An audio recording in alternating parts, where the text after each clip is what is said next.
much sights to show you.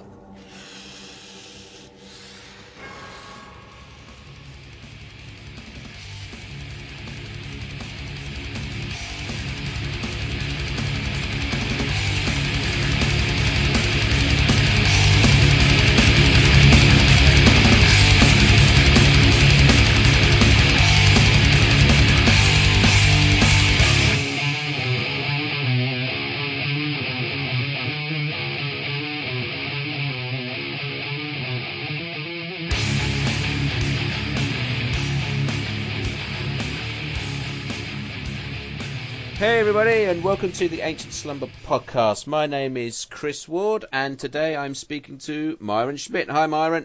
Hello, Chris. Hello, how you doing? Good, how are you? Oh, I'm fantabulous, as they say. Wonderful. Are we ready to talk some films today? I think we are. We always do it anyways, might as well do it where other people can get upset about what we say. That's right. That's right. A common theme of me on Twitter today. You were talking about that. I remember 3 years ago, a couple of friends and me tweeted some disparaging remarks about Scott Stapp, and all three of us fans ganged up on us. I love it. It's just like throwing a hand grenade in amongst just a group of people and seeing which ones get hit by the blast, isn't it? Sometimes it is. Oh, I love it. First world problems and all that. That sort of thing. Anyway, back to film stuff. So today we are going to talk a little bit about a little film series that you may or may not have heard of. Goes by the name of Hellraiser. Absolutely. Ooh. It's the perfect season for it. Halloween is coming. We have the Scarlet Gospels that was released a couple of months ago. It's the perfect time to talk about Hellraiser. Absolutely. And also, and you didn't know this, so I'm going to give you some details now.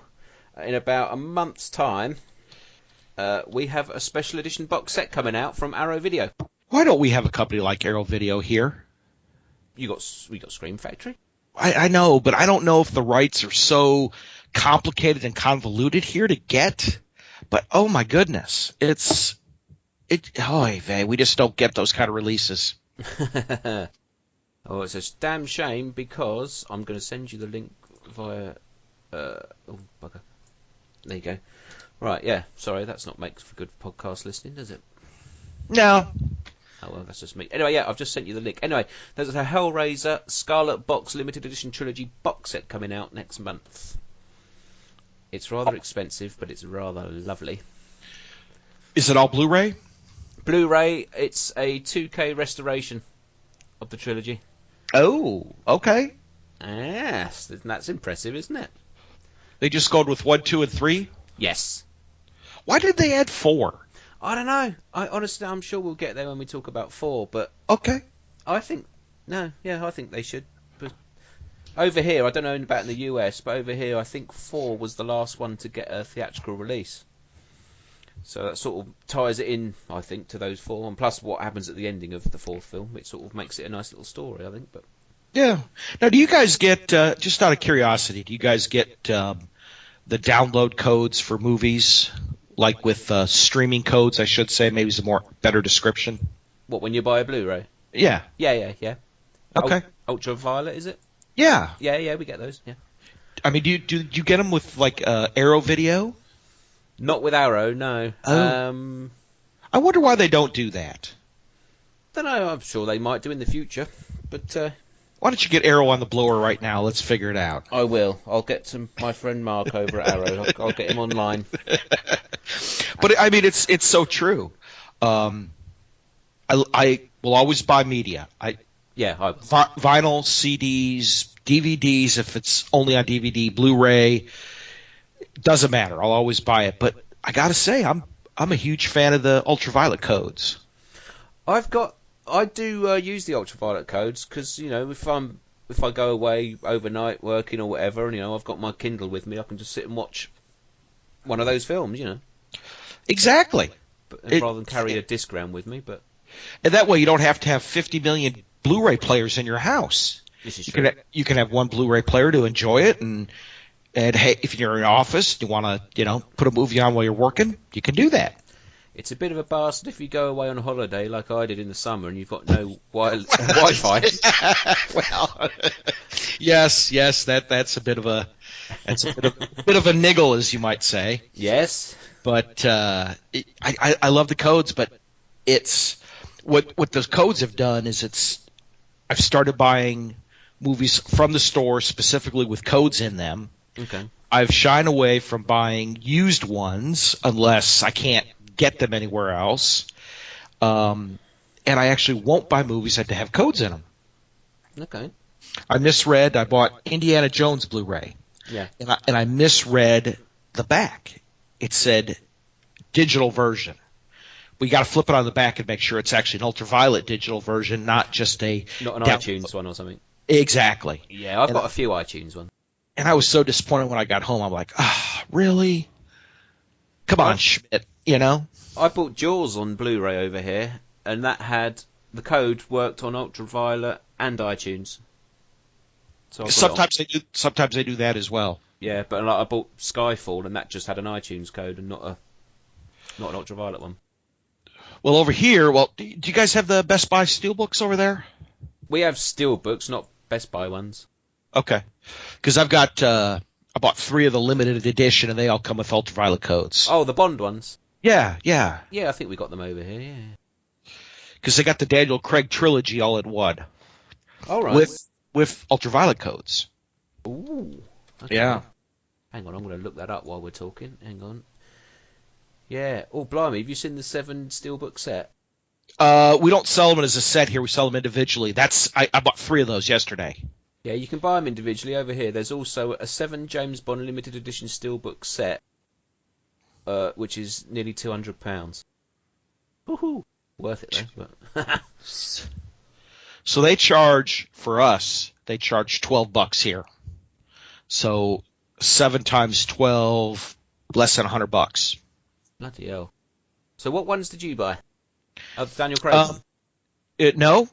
You only live twice. For Your Eyes Only, and Diamonds Are Forever. Okay, well, Diamonds Are Forever is on here. Limited edition Steelbook Blu-ray, $34.95, brand new. I paid $12.99 US dollars. Oh man, oh blimey! Was that from a specific store? Best Buy. Of course, Best Buy. Yeah, oh yeah. So I'm looking at Amazon. But yeah, I will get them as they come down. To be fair, it's quite telling actually. $34.95 brand new, £20 used. But then you don't know if you get the code with that or not, do you? Yeah, you probably won't get the code. It doesn't actually say anything about codes on here at all, so I'll have to investigate that. I was going to buy them regardless of a code. Yeah. But I read a review. Oh, and it comes with a UV code. Fine, I'm in. I'm sold. I bought last year the Batman 60s TV series box set. Yeah. The Blu-ray, the limited edition one that came out. Yes. And for some reason, the UK edition didn't come with the download codes, but the US edition did. And lots of people sort of went, oh, no codes. And Amazon, bless them, about a month after I bought it, I got an email from Amazon saying, here are the UV codes you can use. So I've got those on Ultraviolet as well. Oh, wow. Because I think there was a bit of an uproar about it, that we didn't get it and everyone else did. So, well, Walmart has an online streaming service here that you can link to Ultraviolet codes called Vudu, V-U-D-U. Mm-hmm. And they have this disc-to-digital program where you could take your old DVDs. They'll give you the digital codes and you keep the DVDs. But I don't think the availability of films is very big right now. I'd love to see them expand that list, but you know how it is. Yeah. Especially the sort of stuff that we watch. Yeah. I'm still finding stuff that you can't even get a DVD of. Hey, the one that comes to mind here is the Poughkeepsie tapes. Yes, it's found footage. Yes. But there's no. I don't know of a DVD. There may be one, but I just have never come across it. I've seen that. I didn't see it on DVD. I saw it online, I think. So, well, there you go. I'm sure it'll keep on Developing the Poughkeepsie tapes. Let's have a no, there's no DVD listed here either. Okie dokie, right, I suggest that we move on and talk a little bit about Hellraiser. You ready? I'm ready. Whoa, let's play a trailer.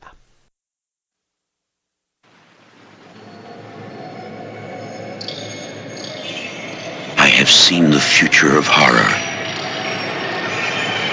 His name is Clive Barker.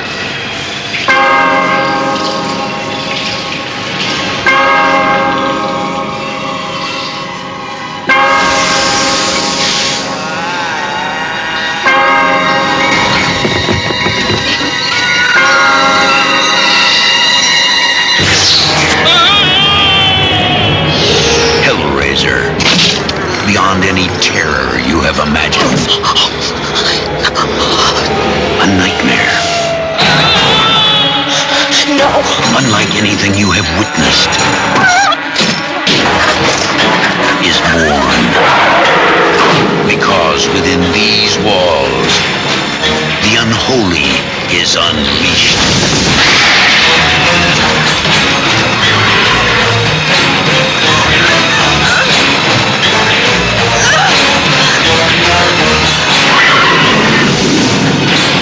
Hellraiser, a film by Clive Barker. We'll tear your soul apart.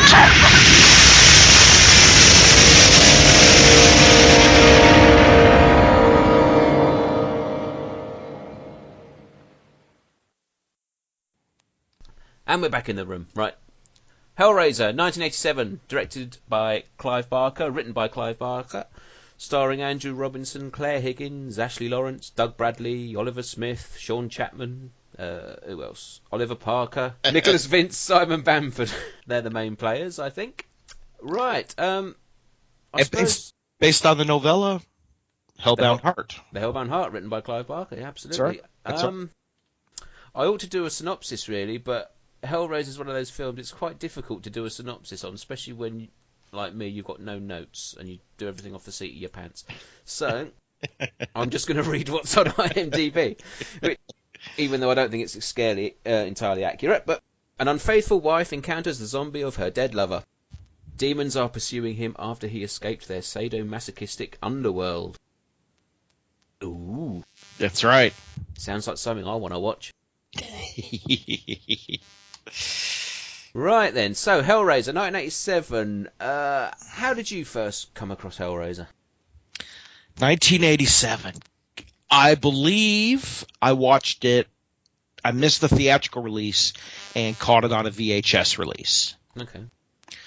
Because it didn't. I mean, the first one was really good, but then they franchised it. So typically in the 80s, when they started franchising stuff, is when it really got popular, from my memory. Yeah.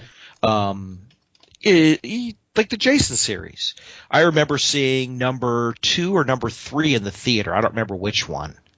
But the other ones were scary, but not to my peers, because we were a little bit younger. We couldn't get into R-rated movies.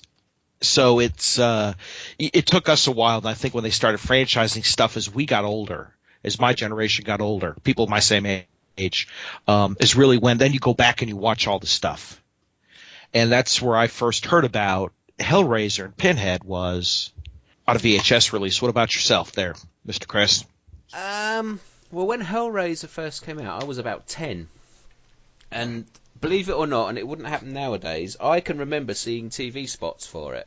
And being the age I was, I can't imagine it would have been late at night on the telly. So, but yeah, I can remember these TV spots of Hellraiser. It was the image of Pinhead, just like walking with the box, like he is on the cover. Oh, right. And it was just sort of that, and and the quote, the Stephen King quote about Clive Barker, the future of horror. Yeah. And that was sort of plastered on it. And I remember that. An interesting note: when it came out on video to rent, I picked it up in the video shop and said to my mum, "I want to watch this." Bear in mind, I've seen Nightmare on Elm Street, Friday the 13th, Demons, American Werewolf in London, all these horror films. And my mum sort of had this unwritten rule that as long as there was nothing too graphic on the cover, it was fine. Okay. Yeah. And on the back of the Hellraiser, the rental box was a big, large picture of the skinless Frank. Yes. And my mum just looked at it and went, "No, I don't think so." and so Hellraiser is the only film my mum ever said no to renting for me. That's kind of funny. Yeah. Nightmare on Elm Street, the whole series was absolutely fine.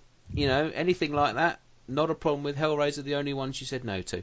But it's not a problem because I've got an older sister.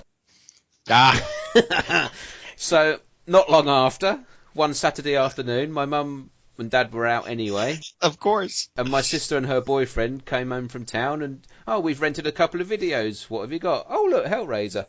I'll watch that.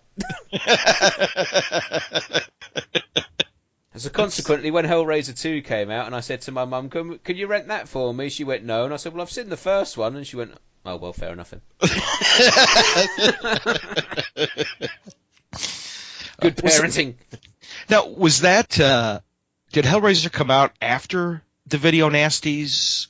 Yes. All that kind of stuff? Okay. Yeah. It came out sort of in that period when... You know the second Jake West documentary? Yes. That sort of period. But okay. I don't remember there being any sort of controversy over it. Oh, all right. There may well have been. Again, I was only like 10 or 11, something like that. So, there may have been, but I don't remember there being anything like that. Also, at the time, I think Nightmare on Elm Street 3 came out the same year, and that was immensely popular. So I think horror, to a point, was sort of getting a little bit of mainstream sort of praise. And especially as people had seen what the Video Nasty thing was and knew by then it was a load of old tosh. So Yeah. Plug for those documentaries, though. People should watch them. They're very interesting. Yes, the Video Nasties, Draconian Days, and all that stuff. Yes, they're very good. Plug for that. Unrelated plug, but they are extremely interesting. Yes, especially if you're not from the UK. Yes, exactly.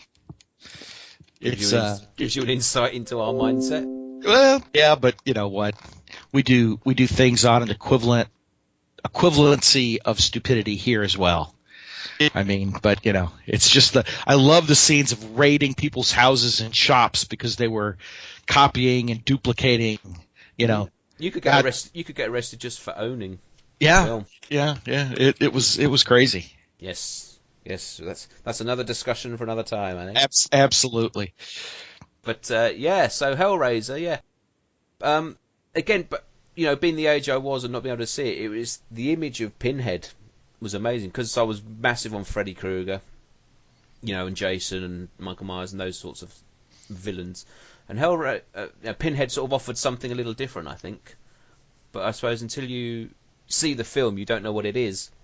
But he's got this regality about him, I suppose is the right word. Yeah. It's interesting, though, if you read the novella, they're jewel-encrusted pins. Yes. And I often wonder why they didn't do that.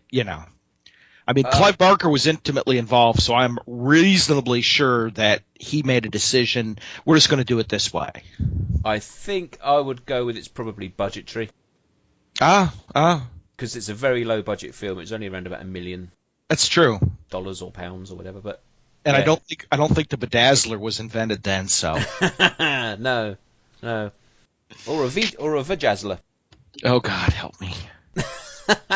Just no. The female Cenobite with one of those, that would be lovely. No. Not even Clive Barker's imagination could come up with that. All I can think now is the movie Teeth. Yeah, okay. What were your first impressions of Hellraiser? Of Hellraiser. It's one of those films. I think it's a misunderstood film. I think it's not the wall-to-wall bloodbath that some would expect. It's not a slasher film. Nope. Although there are elements of that in there, obviously. Sure.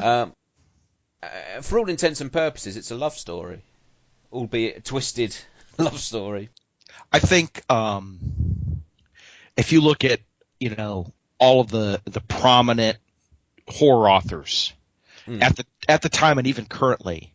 I think I'd be hard pressed to find anybody who includes that believable, I hate to use this word, God help me, erotic sense to the work and to the movies. But yeah, Barker's a master at that. He is absolutely a master at it. I think there's a difference between eroticism and titillation. Yeah, oh, absolutely. And slasher films gave you titillation. It gave you teenage kids, well, older teenage kids, I should say. Disclaimer. With gigantic breasts bouncing on the screen. Absolutely, yes. Which is, I'm obviously all for. But there's nothing wrong with that. Yeah, but there's also, you get the titillation from the Friday the 13th films, kids, or young adults, I should say, getting their kit off, which is all well and good. But yeah, there's something deeper going on with Clive Barker, if you excuse the phrase. I think Clive would appreciate that. I think he would. But yeah, it hit the senses more than just the eyes. I think that is probably a better way of saying it. And at that time, I'm hard pressed to find a horror movie that did that. I've always called Hellraiser the punk rock of horror films. Yes. It came along and it sort of looked at the old order and went, we can do something better than that. Right. Took it back to a grassroots level. I mean, at the time, Nightmare on Elm Street did something similar in 1984 when you had your run of slasher films. And then Nightmare on Elm Street comes along and adds that sort of supernatural element, which the other films didn't have. Correct. That changes the game a little bit, but I think Hellraiser just totally took that and just ran with it and said, we're going to do something completely different, something you're not going to expect. But yet, if you're a fan of Nightmare on Elm Street, if you're a fan of Friday the 13th, you're still going to get a lot out of it. Oh, yeah. Yeah. Even after multiple watches and rewatches, and you get it's one of those films like the first Jason, like the first Nightmare on Elm Street. You get a little something out of it each time you watch it. They will always stand the test of time. Yes. And it gives you something you haven't seen before. Right. Okay, so let's move on to the film itself. So, we've got our main characters. We've got Larry, played by Andrew Robinson. Poor Larry. Andrew Robinson from Dirty Harry, of course. What do we think of him? What do we think of Andrew Robinson and the character of Larry? Well acted. You just feel bad for the poor sap. He just wants to be happy. He does, because with his wife, and it just isn't going to happen. Because he's married to Julia, played by Claire Higgins. That's right. And Julia is, what's the word? I suppose at first you don't think she's going to be the major player, but she does turn out to be over the next couple of films. Yes, absolutely. Especially in the second one. Yes, but we'll get there. So Larry's married to Julia, his second wife. Correct. They've just moved, I'll say they've just moved to London, but there's something a lot of people comment about on Hellraiser. Is it London? Is it America? What do you think? Do they even say? I don't remember. They moved from Brooklyn. That I know. Well, there's a line in it where Larry says to Julia, "We're back on your home turf," and she's obviously British by her accent. Okay. I also know where it was filmed, so I know that it is London. And there's a shot of Larry's daughter Kirsty later on, and she's walking along the London Docklands. Okay, gotcha. So it is in London, but later on in the film, there's a scene where Kirsty passes out, and a crowd of people gather around her. The guy who speaks and says, "Are you all right?" is American. He's got a New York Yankees hat on or something, and he's got an American accent. And then obviously when we get into the sequel, we'll get there as well, but the scene at the beginning is an American cop. He's got a gun in a sidearm. He's got an American cop uniform, and yet they're supposed to be in a British house. Ah, I never noticed that before. No, so there you go. Yeah, that's right. It was a pandering to US audiences, basically, I think, that Clive Barker had to deal with. So that's why he never sort of came out and said which way it is. But, it's obviously London. Larry drops the line, "We're back on your home turf." But if we're on Julia's home turf, how come it's Larry's family home? Maybe it's like you said, they're just in London. So there you go. Yeah, but it is his family home. It is his family home. They're moving back in there. Larry discovers that his brother, Frank, has been there because Frank's not a very nice person. He leaves pornographic pictures laying around. Yeah, well, Frank is just Frank. Well, Frank is actually the first character we see in the film because he's buying the magical puzzle box, which when he opens it, the hooks come out and drag him off to hell. I say hell, but it could be another region. Speaking of hooks, I have not... When you said that, I just thought of the little woman from Police Academy. I want to be a police officer. Don't remember her in it. Oh, I remember exactly. I haven't reread the novella in quite a while, but I have just finished up, probably last month or so, a reread of the Scarlet Gospels. A reread? A reread. Okay. And they do talk a lot about his hooks, and they kind of come out of this tool he carries around. I thought that was just kind of interesting, because the hooks in the movies fly out of nowhere. I think the impression I got from the Scarlet Gospels was that they come out of nowhere. Really? That was the vision I had, that he can just command them and they come. Maybe that was my own mental brain connection that I'm somehow associated with his little fisherman's tool thing or whatever it was. Yeah, he does carry those tools on his belt, but I just got the impression, he clicks his fingers and they just appear, sort of. Yeah. All right, fair enough. But yeah, okay. So Frank's been dragged off to hell. Larry and Julia are moving into the old family home. Then what happens? Well, Julia spends time fantasizing and whatnot, and then the fateful day where it takes 3 big dudes to move a mattress. Now, Chris, I've moved 100 times. It may take 2 people to move a mattress, but certainly not 3. Yeah, I know. I moved one up my very own staircase the other day, and only took 2 of us. Yeah, exactly. But to be fair, it was a bit of a twisty staircase. It was, and then of course, poor Frank cuts himself, goes to the room where Julia's. Larry, you mean? Larry cuts himself. Larry goes to the room where poor Julia's spending an inordinate amount of time and drips his blood on the floor, and voila, we have freeze-dried Frank being reconstituted. Yeah, so basically we've discovered that Julia had an affair with Frank just after she got married to Larry. She's upstairs having a bit of a naughty think about it. Yep. Larry cuts his hand, moving this mattress, walks into the room that she's in, drips blood on the floor. They go off to hospital, and then we get a scene which I think is amazing, which is Frank's body coming back to life. Yes. Yeah, it's Frank, sorry. Yeah. What do we think of that scene? We think it's really good. We do, don't we? Because no legs at first. He kind of squirms around and somehow convinces Julia that A, it's Frank, and B, I need some help. And she says, sure, whatever you need. Yeah, he appears. He says, Julia, I need some more blood. You got to get it for me. And she says, oh.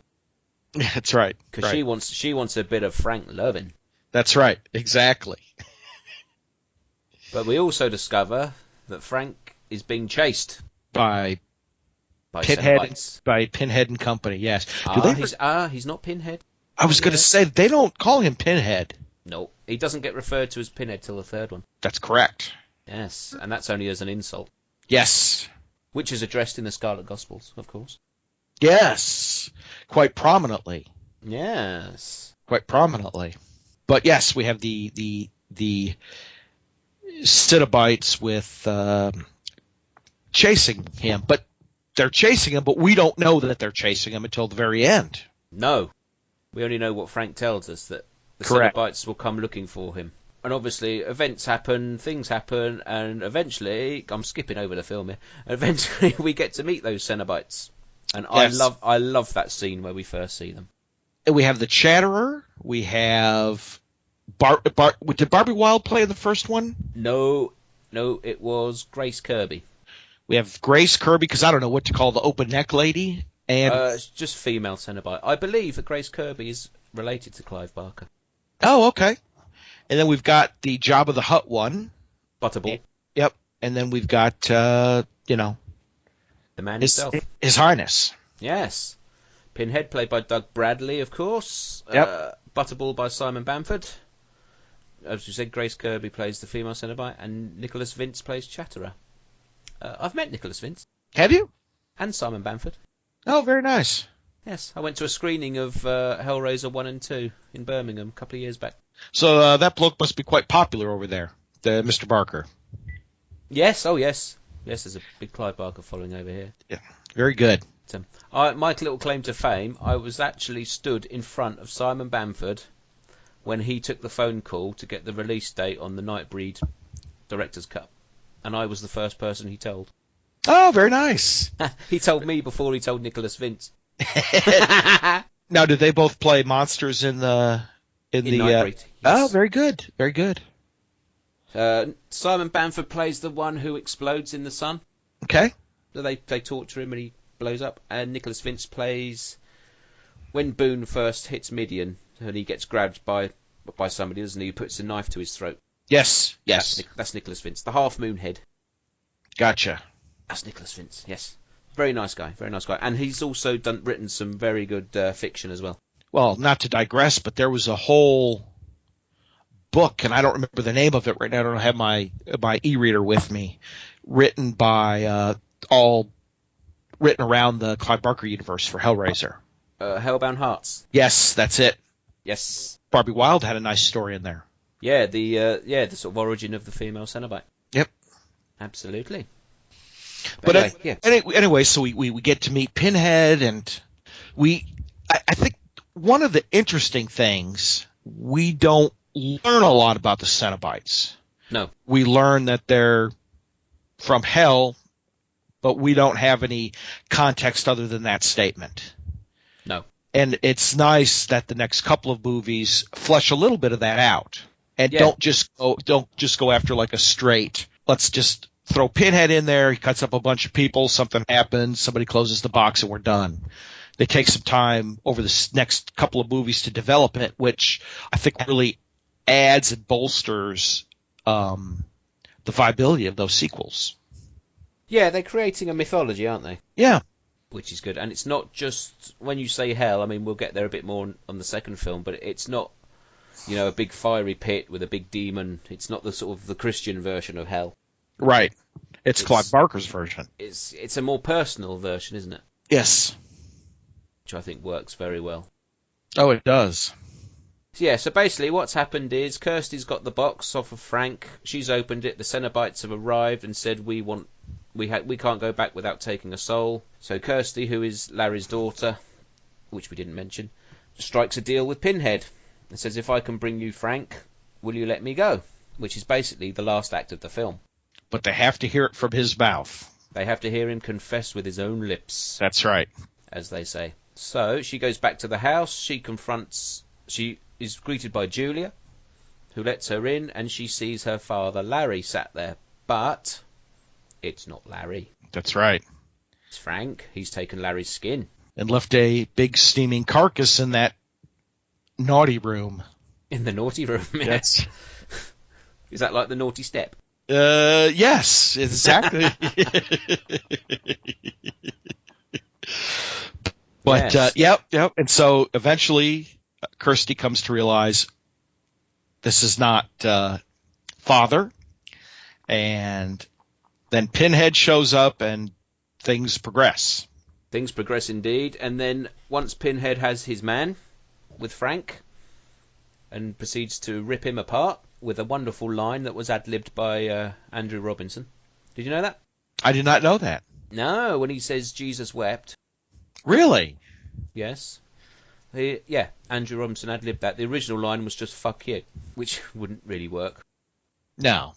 Sounds a bit of a cop-out. Yes, so Andrew Robinson did that and Clive Barker left it in. Ah.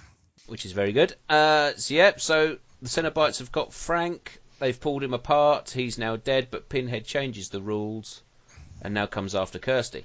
That's right. And as the film ends, we see Kirsty dispensing with the Cenobites and then greeted with a big winged demon thing which takes the box from her. That's correct. Close credits. Right, Hellraiser. What do we think? 5 out of 5, 10 out of 10, whatever you want to go. Yeah, I'll go with that as well. It's just one of those classics. It is. It is. I'm sure we've simplified it in our little discussion. Of course. Of course. Yeah, it's just one of those films. It's not what you think it is going in. Yes, it is gory. Yes, it is gruesome, but it's not. It's not Cannibal Holocaust. It's there's a story. There's a mythology. There's a care and attention to it, I would say. Yes.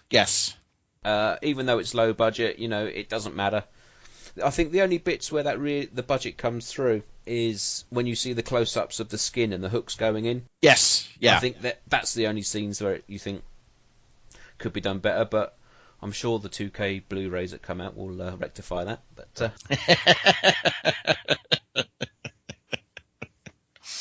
but in this age of CGI shit shows that nobody really wants to see, it's lovely to see those old school effects. The makeup is fantastic. Yep.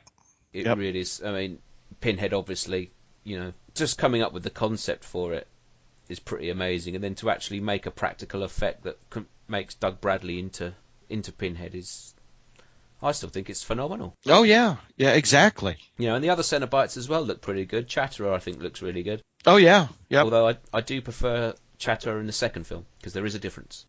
There is? There is. He's got eyes. I don't know if I don't know. I never thought about it. Yeah, he hasn't got eyes in the first film. Well, the second film, we get to see a little more of what's happening with the mythology. Mm-hmm. We get to see Pinhead keep his word. We get to see Kirsty continuing to kick ass. Mm-hmm. Let's talk for a minute about her. Let's look at her against something like Laurie Strode, the character. Well, you say that, I was actually thinking Nancy from Nightmare on Elm Street. Well, there's a reason why I picked Laurie Strode. Okay. She's kind of a throwback of an accidental hero that just spends a lot of time running around and screaming. She takes care of business, but she does it haphazardly. I don't think we get that with Kirsty. She's strong, kick-ass from the first movie through the second movie. Plain and simple. Yeah. There's no whining, there's no crying, there's no, any of that. She's very, very strong character through the whole movie, just like in Nightmare on Elm Street. Yeah. Yeah, hasn't got time to sit there and cry about it. She'll just get on with business first. Exactly. We'll worry about all that other stuff later. Yeah. Yeah, a great performance as well by Ashley Lawrence. Yes, absolutely. I don't think she'd done much prior to Hellraiser. I don't think she was a particularly known actress, was she? I don't think so. I don't think so. But there we go. Yep. Yeah. So that's Hellraiser, really. We've given it a rating, and we're giving it full marks, really. It's a 10 out of 10 film. Yeah, absolutely. I still get enjoyment out of it when I watch it now as I did then. Absolutely. And I'm still finding things in it that I haven't seen before. And it's one of those movies you can watch the audio commentary and get stuff out of it. Yes, the DVDs came with Clive Barker's commentary. Is that the one you watched? Yes, Ashley Lawrence and Clive Barker. Yeah, that's a good commentary. Yeah, this one was the one I saw was the Anchor Bay one. Yes, I have that on DVD. On Blu-ray, yeah. Now the other ones I have are all just, the Echo Bridge kind of collections, Miramar type of collections, with no commentary or no bub kiss. Oh, have you just got the first one, the Anchor Bay one, then? Yes. Oh, right, okay. There's a box set that came out over here on DVD years ago by Anchor Bay, which has got the first three on. And I think there's commentaries for all three films. Oh, very nice. Very nice. Yes, there is, because I have watched them before. But yeah, okay. The new one that's coming out from Arrow, it says there are commentaries, but it hasn't nothing specific. So it doesn't say whether they're new ones or not. I wouldn't think that there would be too new. I mean, Clive Barker did not go on a Scarlet Gospels book tour, I don't think. No. I think he's under the weather lately. Yeah, I don't think his health's too clever. Yeah, so I don't know, even if he would have been up to doing a new commentary. Here we go. I'm sure we'll find out in a few weeks' time. Exactly. Well, you will. I will. I won't. I'll tell you what it's like. Well, you Yeah. can buy one, you just can't play it. Exactly. Well, Arrow in the US, they've been putting out some good titles, so you might get it. These movie rights are nuts. I know. I mean, it's because it's all by different countries, and it's just crazy, isn't it? I want a Blu-ray special edition of Shocker, the Wes Craven film. We have one here. I know. Scream Factory did it. I know, but we haven't got one over here. I keep bugging Arrow Video about it. I'll just keep going until they do it. Well, maybe it's a rights issue for them. They're tied up at the moment. Well, yeah, but I mean, they put out People Under the Stairs and Deadly Blessing not so long ago, which are Wes Craven films, so... Correct, yep. There's also another company over here called Fabulous Films who just put out a Blu-ray of Serpent and the Rainbow. So, there is an interest, I think, in Wes Craven films. It's obviously with him passing in the past few weeks as well. Oh, yeah. Which is a massive shame, massive loss, obviously. Oh, absolutely. Absolutely. It's, in a lot of ways we wouldn't be where we are horror-wise without Wes Craven. Oh, no, absolutely. He changed the game on more than one occasion, really. Yep. Yeah. My opinion, not the most consistent of directors. No. Not when you put up that 10-year run that John Carpenter had from Halloween to They Live. Yes, exactly. And then you compare what Wes Craven did in that time, up and down. But, when he got it right, I mean, Nightmare on Elm Street, Hills Have Eyes, Serpent and the Rainbow, Scream, Yeah, and look at what Scream did in the 90s. I mean, most people would argue that Scream essentially saved horror movies. Well, I don't know about saved it. Reinvented it. Yeah, we were going down a dark path. Yeah. And not a good one. No. We'll have that discussion another time. Exactly. Right, let's wind up Hellraiser then. We love it. It's great. Go watch it. Let's move on to Hellraiser 2.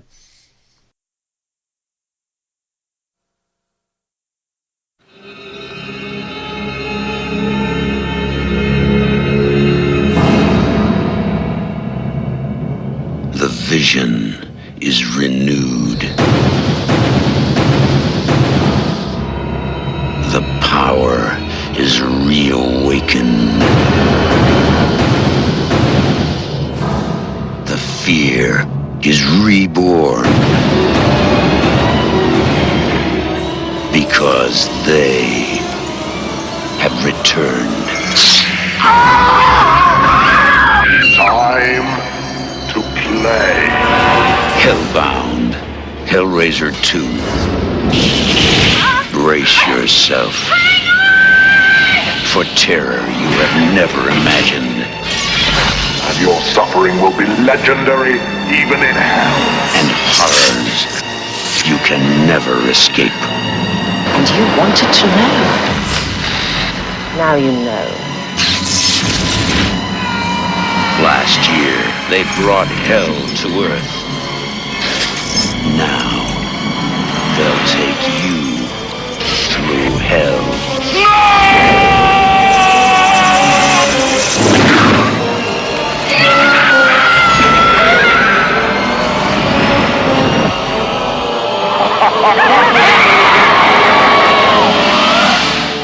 Hellbound, Hellraiser II. Time to play.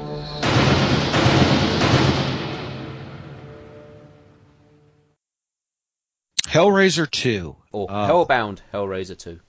Yes. First off, let's have a little discussion about, before we talk about the film, I have to say that it is a most worthy sequel. It is. It's a good sequel. It's not a shit sequel. It's... I'd love to see that on the poster art. Hellbound Hellraiser 2, not a shit sequel. Well, you know what I mean. I mean, let's go... We could just start naming sequels, but Exorcist sequel, Jaws sequel, some of the paranormal sequels, some of the other sequels. I mean, dear Lord. Yeah. It was a good movie. It took the concepts in the first and fleshed them out in a good story. It had a great story behind it. It shows that even Pinhead had rules he played by and stuck with them. You know, it was a good story. Yeah. Okay. Let's give a little bit of fact here. Hellbound Hellraiser II, 1988, although not released in the UK until 1989, which is when I saw it. Directed by Tony Randall, based on a story by Peter Atkins and Clive Barker. And it stars Claire Higgins, Ashley Lawrence, Sean Chapman, Doug Bradley, Simon Bamford, Barbie Wilde, Nicholas Vince, Kenneth Cranham, Imogen Borman, Oliver Smith, and I think that's the main cast covered. I think it is. I think it is. Okay, so in this story, it's the aftermath of the first film. The American police, are in Kirsty's father's London home for some reason. Exactly. And they're, of course, not talking to any police. They're talking to some doctor, in quotes. Doctor, played by Kenneth Cranham. Yep.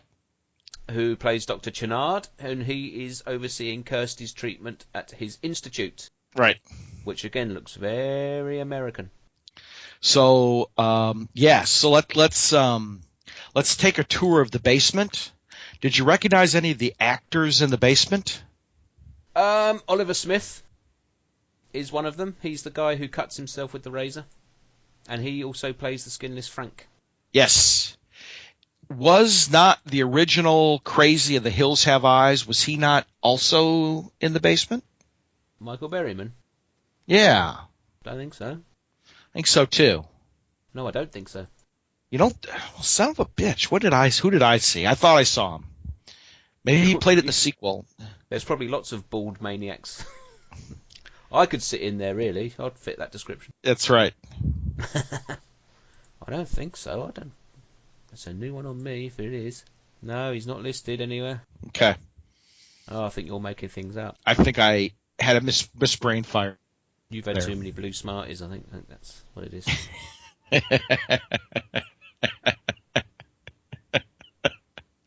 Yeah, that could be.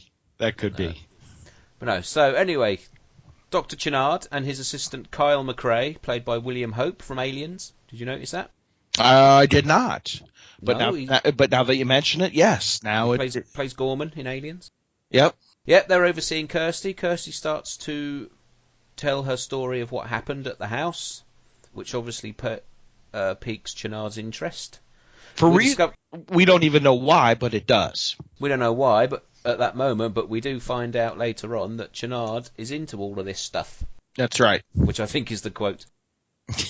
Yeah, I think you're close. Yes. But in his house, he's got copies of the puzzle box, and he's got maps and drawings and all sorts of occult paraphernalia. So he's into all this stuff. Basically, the mattress that Julia died on in the first film is taken to his house. The police evidence mattress, mind you. The police evidence mattress, because he just phones up and says, take it to my house. They say, all right. I know. The American Cops in London. Yeah, the American Cops in London, which is a great film. Yeah. Take it to my house. There's a key under the mat. Let yourselves in. Have a bottle of Coke, whatever you like. They leave it on the floor. Kyle and Kirsty sneak into his house and witness the resurrection of Julia through the mattress. And then from there on in, it's return of the Cenobites, return of Kirsty, return of Julia, all fighting in hell. Yes. This time it's on their turf. Yes. So, what do we think about this one? We really like this one too. Top marks here again. I may disagree with you. Top marks. The scenes in the Cenobite world were well done, interesting. Really expanded the mythology. Kind of gave a little bit of background, but not necessarily too much background. The Cenobites, at least initially, did not want to touch Imogene because she was an innocent. Tiffany. The character's Tiffany. The actress is called Imogen. Yes, that's. I didn't remember her actress name or her character name. Don't you think she looked like Brad Pitt in Interview with a Vampire? No, she did. Look at that jawline. No, we can't insult Tiffany like that. That's horrible. Could have been worse. Could have been Tom Cruise.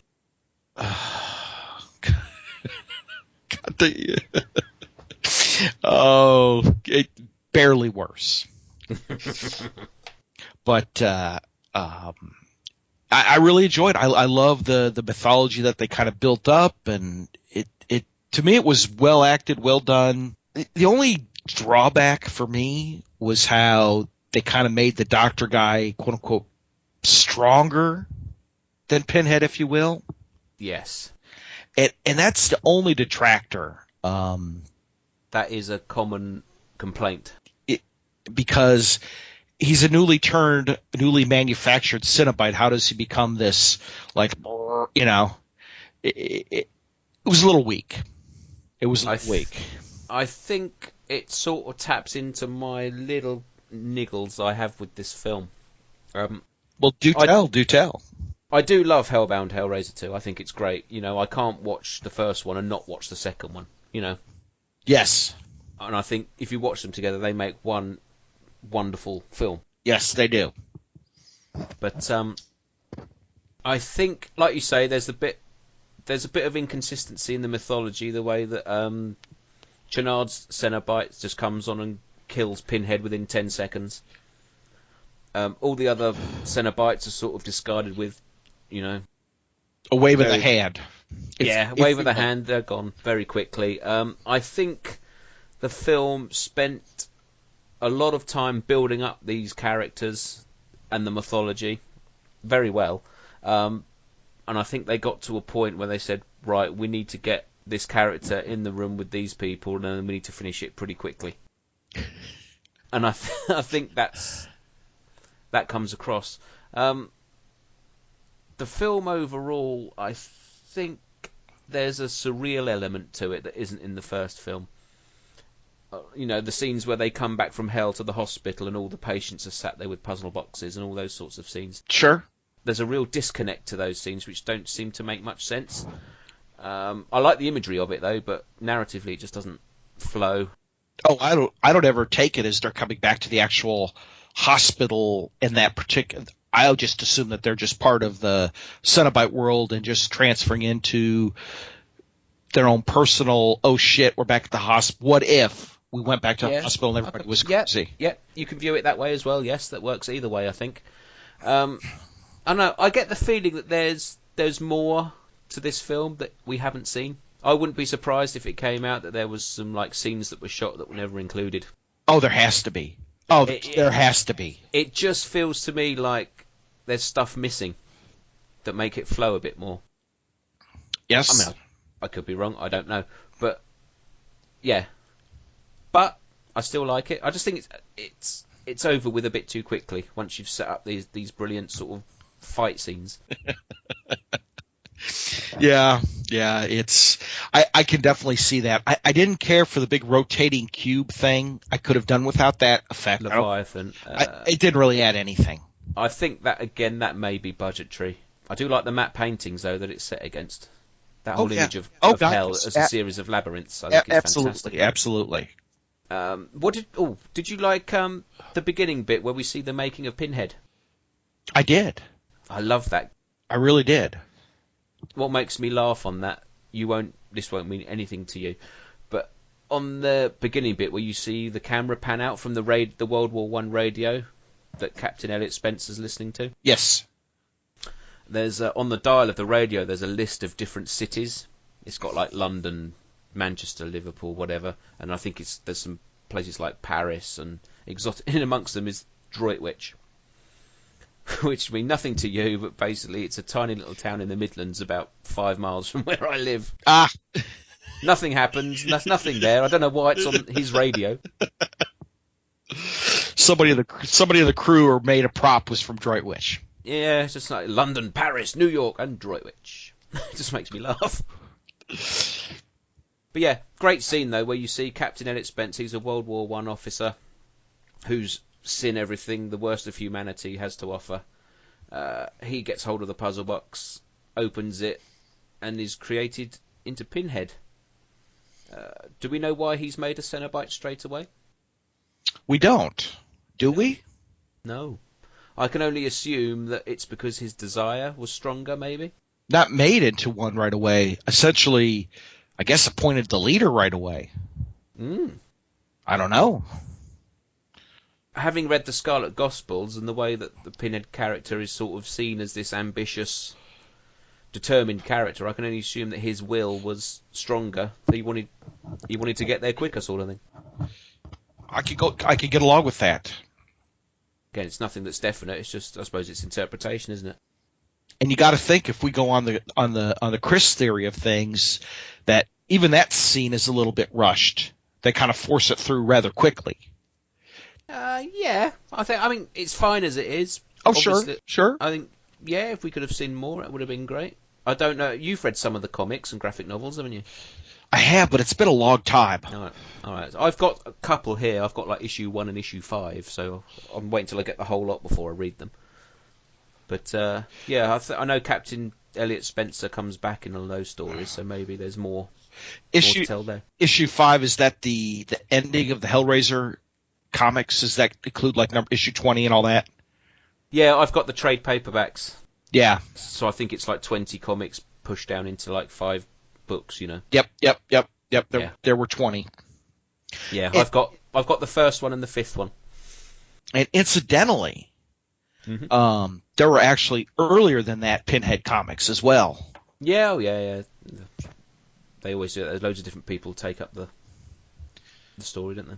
Yep. And I think it was a Marvel run. Not a very big run, but it was a Marvel run.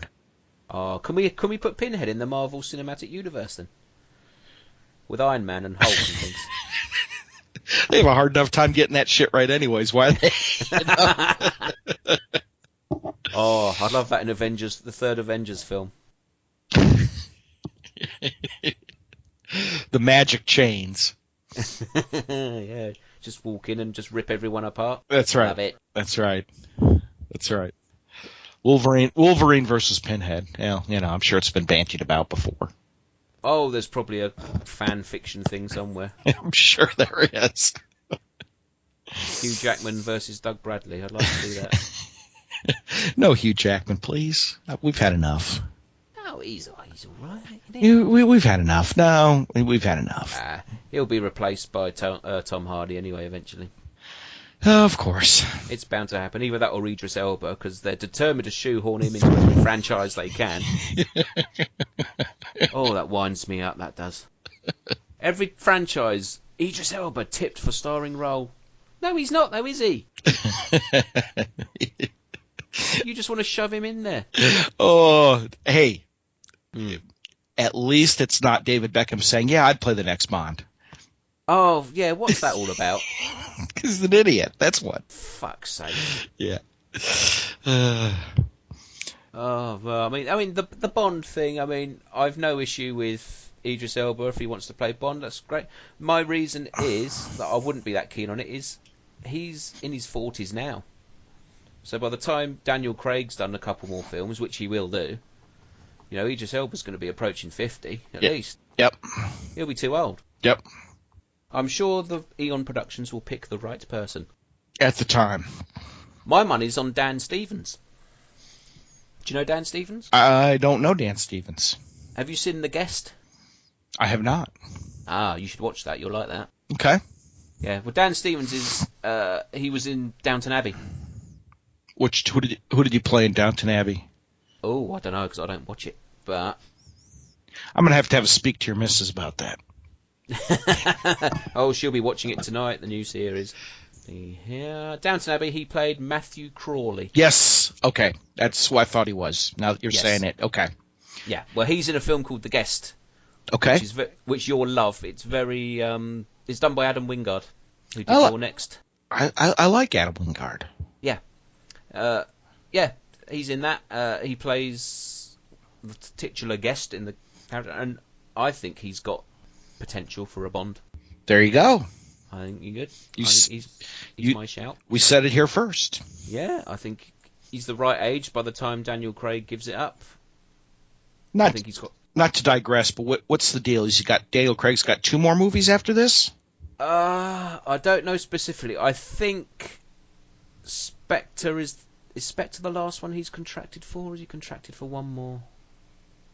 And then after that, I think it may be a film-by-film basis. Okay. What they did with Roger Moore, he was contracted to do like X amount of films, and then after that it was just a film-by-film basis. And I think they'll probably do the same thing with Daniel Craig. I don't think they're going to shoo him off just yet, but from his side of things, I don't think he enjoys it that much. Why? Have you not always grumpy about Bond? He's a bit like Sean Connery. Doesn't like people talking to him about it. Really?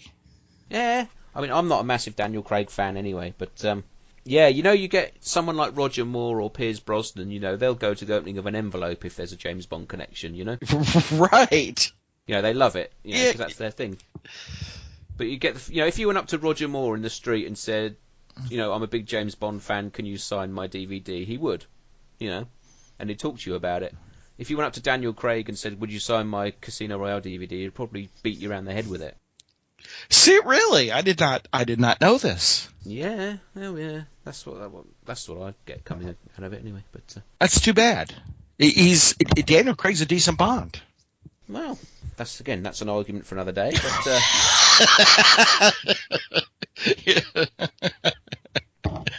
Oh God. Yeah. I'm very, very passionate about my Bond. I'm a lifelong James Bond fan, so. Yeah, same here. But we'll get there. Anyway, back to Hellraiser 2. What were we talking about? I don't even know. We were talking about some of the effects of the Cenobite part of hell.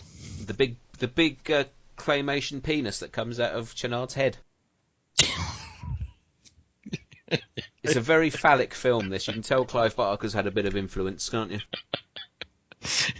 Maybe he's watched too much Bad Biology. I don't know. I'd love Bad Biology, directed by Clive Barker. That would be interesting. Oh, Lord. But, there are those niggles. You were talking about your niggles, and yeah, there are those rubs with those parts of the movie, for sure. I still give it high marks, though, because oh yeah, absolutely, it's a good sequel. It doesn't necessarily follow the recipe, but it provides more. It expands on it. Yeah, I think for me it's probably sort of an 8.5 out of 10 film. Oh, okay. I love it. I'll sit there and I'll watch it, but they say there are those little bits and pieces that I look at and think, maybe that could have been changed. Maybe they could have done that a little better. But, I'm not the filmmaker, so. I wonder if Clive Barker had written it, what would have happened? He did write it. Did he? But he wrote the story. I didn't think he did the screenplay. I don't know if he did the screenplay. He wrote the story. Peter Atkins did the screenplay. Yeah. But, it's still got the hand of Clive Barker over it. You can feel that. Yes. So to speak. And, yeah, I think tonally it fits in with the first film as well. It does. It still feels very, I don't like this word, but I think it describes it very grungy. Yeah. Do you know what I mean? It feels like a low budget film. It feels raw. You can tell it's got a little bit more money than the first film. Definitely. You can definitely tell that. And the same people involved. Obviously bringing Kenneth Branagh in. He's a very well-respected actor. Not the sort of film I think that he would normally do. Because he was at that screening I went to, and he was saying, out of all the films and TV that he's done, it's still Hellraiser that people talk to him the most about, and he doesn't really understand why. He's a classically trained actor. He's done theatre. Yeah. Same as Claire Higgins, who plays Julia. Right. So there we go. Cenobites this time. Again, Barbie Wilde obviously replacing Grace Kirby as the female Cenobite. Yes. Yes. Do we think that's an improvement? I think so. Oh, I think so. I love Barbie Wilde. She's great. I think so. Yes. Have you read her book? I've not read her book. I just read her short stories. Yeah, the one that was in the Hellbound Hearts. Yes. Okay. She did a novel called The Venus Complex a couple of years ago. Well, do tell. Is it good? Yeah, it's brilliant. Yeah, it's a real sort of dark crime thriller with eroticism and murder and all sorts in it. Oh, all right. Yeah, fantastic story. Very much. It did remind me, in a way, I don't know, I might be completely off the ball here, but it reminded me of sort of a bit of a Silence of the Lambs type thing. Oh. That sort of the way of detailing the crime. Quite graphic. Very cool. Graphic, but not sort of, Okay. Not Friday the 13th-ish, shall we say. Yeah, really, really good book. Really good story. What else have we got? Chatterer is obviously a little different. He's got eyes in this film, which I think make him look a little bit more evil. I did not notice that. But if he did have eyes, I would definitely say that would add to his evilness. Yes. Evil. Yes. Butterball doesn't really do much in this film, but he's still a background presence. And we have some new ones, though, in this film, right? We got the camera guy. We got the... That's the third film. Oh, Jesus. Yes. Hold your horses. We'll get there in a minute. And obviously the man himself, Pinhead, played by Doug Bradley again. Yep. Obviously being completely regal. He's got a bit more to say in this film. Yes. Yes, he does. But we're not quite at the Freddy Krueger level of quips and one-liners yet. But I like his interactions with Kirsty when she first goes into hell. I love those scenes where he's telling her to look around and, your father's in his own hell. He's far out of our reach and all that sort of stuff. Yep. Really sort of sets up the scale of where they are and what they're doing. Exactly. Okay, so that's Hellbound Hellraiser 2. We should move on to Hellraiser 3, Hell on Earth. That's where we get the new Cenobites. That's where we get the new Cenobite. Let's play a clip. In Hellraiser 1, Clive Barker showed you his vision of a private hell. In Hellraiser 2, he took you on a journey inside the Inferno. Now, the terror returns in mankind's final confrontation with evil.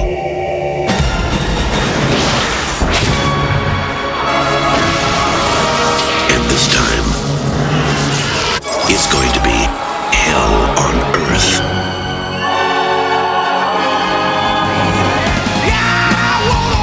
Great club. I really love it here. It's a great club.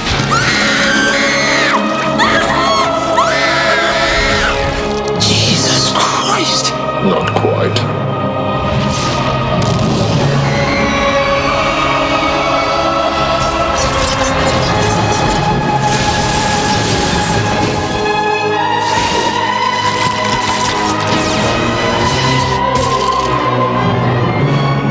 Just give me the box. Ready for your close-up?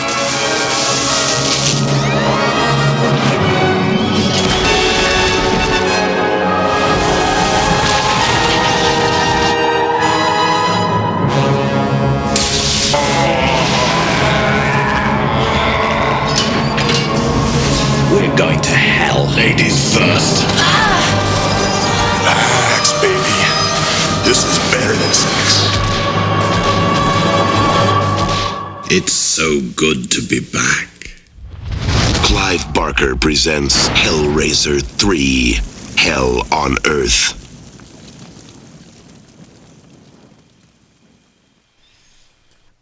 And we're back. Okay, Hell on Earth, Hellraiser 3. Do you want a few details? Yeah, let's do a few details. From 1992, directed by Anthony Hickox. Story by Peter Atkins, who did Hellraiser 2. Clive Barker's got a little bit of involvement in this one, I think. This time we have got Ken Carpenter, Terry Farrell, Lawrence Mortoff, Kevin Bernhardt, Doug Bradley, back again, and even Peter Atkins himself makes an appearance. This time around, an investigative reporter must send the newly unbound Pinhead and his legions back to hell. Right. So, Pinhead's back on Earth in a statue. What are the Pillar of Souls or something like that? Something like that, isn't it? Yeah. Yeah, a rich, do we call him a playboy? Nah, we just call him an idiot. Just a twat, really, isn't Yeah. he? Yeah. He's J.P. Monroe, played by Kevin Bernhardt. I always think he looks like one of the guys from New Kids on the Block. What's his name? Knight? Jordan Knight, is it? Or something? I don't know, but yeah, I could fit it. Yeah. To me, he looks like him. But yeah, he's a rich nightclub owner who's full of himself. He buys the Pillar of Souls, puts it in his personal apartment above his nightclub, and brings a young lady back there, treats her like crap, and then offers her up to Pinhead, who appears from the pillar. That's right. And from then on in, Pinhead is back, but he's a bit different. Initially, he's just a talking statue. Initially, he's a talking statue, but he's now unbound from the rules of hell, apparently. Yep, that's what they say. He don't owe nobody nothing. What did you think of the opening scene? The opening scene, which is that the hospital scene? That's the hospital scene. I quite like the actual death in it. That was very well done. I think it's obvious from that scene that we're obviously in America now. There's no British connection to this film. Right. It's very much... Where was it filmed? Was it Chicago or somewhere? It's got that sort of feel to it. It does. New York, Chicago, one of those places. Absolutely. Ah, not far from you, I don't think, actually. North Carolina. Ah, really? Yes. I'm just looking on now. Winston-Salem, North Carolina. That's where I live. And you don't recognise it? No! Wake Forest University? Yeah. Yeah. It was filmed there. It was filmed at Nations Bank Plaza in Charlotte, North Carolina. Okay, that's down the road a piece. And High Point, North Carolina. That's down the road a piece, but closer than Charlotte. There you go. Didn't even know that. That's no. Don't recognize a damn place in it. No, I think, to be fair, I think there's a lot of matte paintings and different backgrounds put up in this film. Yeah, I would think so. I think so. I got a Chicago vibe off of it. Absolutely. Chicago or New York, absolutely. Yeah. But there we go. So, yeah, we're in New York. No, we're not. We're in America. We're in a hospital. There's a kid been brought in who's got chains coming out of him that disappear into nowhere. And then his head is pulled apart. The thing that bothers me about the opening scene is I understand that's how they got to get the lead actress into the story. They kind of just push it in. But yeah, where do the chains come from? Yeah, they go off into nowhere. Because, well, no, but I mean, think about where the chains come from, because unless they came from the Pillar of Souls before J.P. Morgan bought it, but he's bought it but doesn't know what it does yet. So where would the chains come from? Had to come from, and it had his girlfriend there. I see what you mean. Not Morgan, I mean Monroe. But yeah. It just is kind of almost like a scene thrown in there where it's like, okay, we got to move this along. Let's just chunk this in. Yeah, I see where you come. Yeah, I never really thought about that before. Yeah, because if Pinhead's supposed to be dormant, then who's operating the chains? That's right. Guess you could argue that the Pillar of Souls at another location got him, but what is JP's girlfriend doing there? That's true. Yeah, okay. And that kind of bugged me. All right. Not too much, but it kind of bugged me. Don't let it upset. Yeah, now. Okay, so forgetting that, there's a reporter there who goes by the name of Joey, or Joanne. Yep. Played by Terry Farrell. I thought that was the singer from Jane's Addiction, but apparently that's Perry Farrell. Yeah, it's... Oh, moving right along. Anyway, she's a reporter. I'm here all week. She's a reporter. She sees what's happened and she wants to report on it, because that's her job. So she finds Terry, played by Paula Marshall, who brought the guy into the hospital, and she leads him back to J.P. Monroe at the nightclub. That's right. And then from then on in, J.P. tries to work his magic on Terry. She doesn't want to know, so he has to find somebody else. That's right.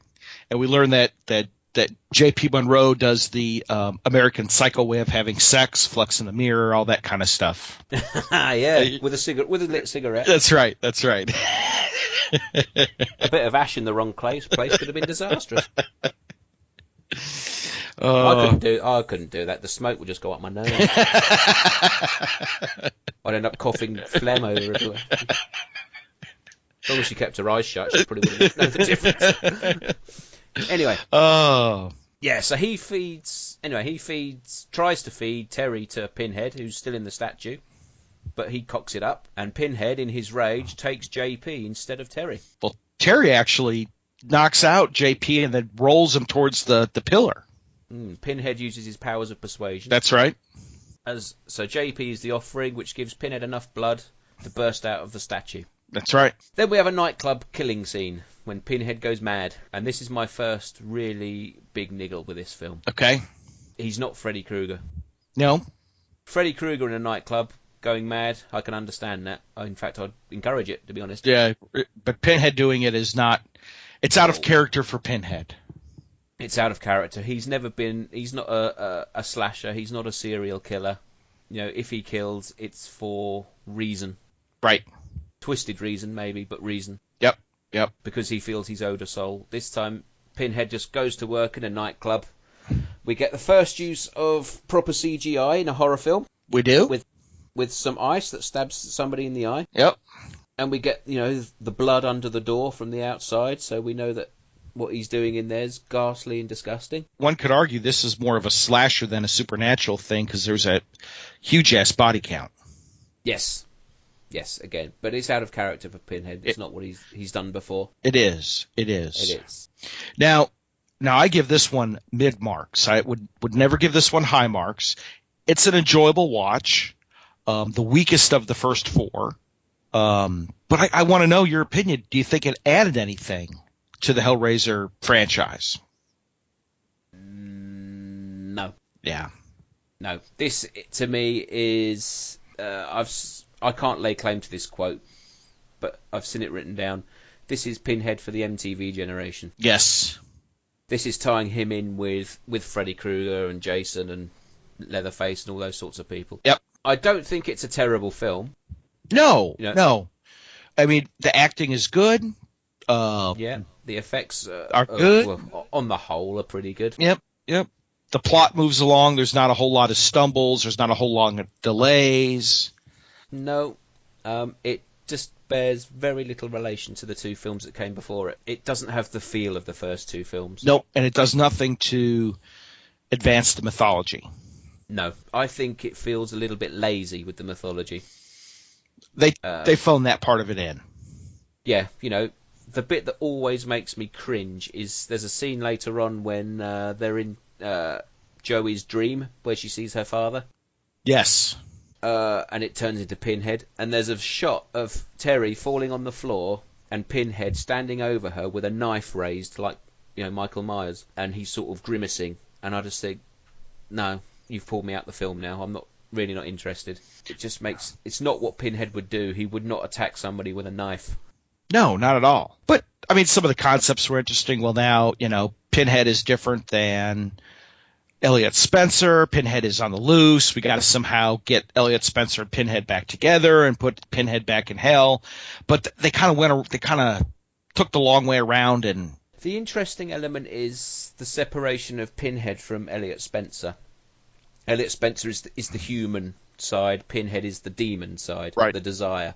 And I think they touch on that in Scarlet Gospels when they say, they don't know if Pinhead is one man or whether it's been a different demon affecting different men over the years. Right. They do make that point. Yeah, and I think that's quite interesting. I think that's a concept they could have expanded on. I would rather, if that's what they were playing with, I would rather have had more of an origin story on Elliot Spencer. Yes. And I think that could have been great. I mean, they tried. It's just not there. I think there's an idea there. And they just gave into convention too much. And, it was 1992. Slasher films were on the wane. Freddy and Jason weren't that popular. And, it just feels like a wasted opportunity to me, really. Yeah. When you say it like that, I will compare it to the book Hannibal. Yes. That's a good comparison. Yeah. I waited 10 years for that book to come out. And there was so many options, so many ways to go with that. Mm-hmm. And he wrote that piece of crap. Read it in a whole weekend, was so furious. Killer Pigs? It just was, it was horrid. Yeah. And they had the cusp of, just like you said, doing more of an Elliot Spencer expanding Pinhead thingy, and they dropped the ball. Yeah. That's the only interesting element of the film to me, I think. Yep, I absolutely agree. I think Doug Bradley does it well. He plays both roles really well. He does. And obviously not an easy thing to film when you've got the two heads sort of merging together at the end. Right. But yeah, it just, I don't know, if you have that as your core concept,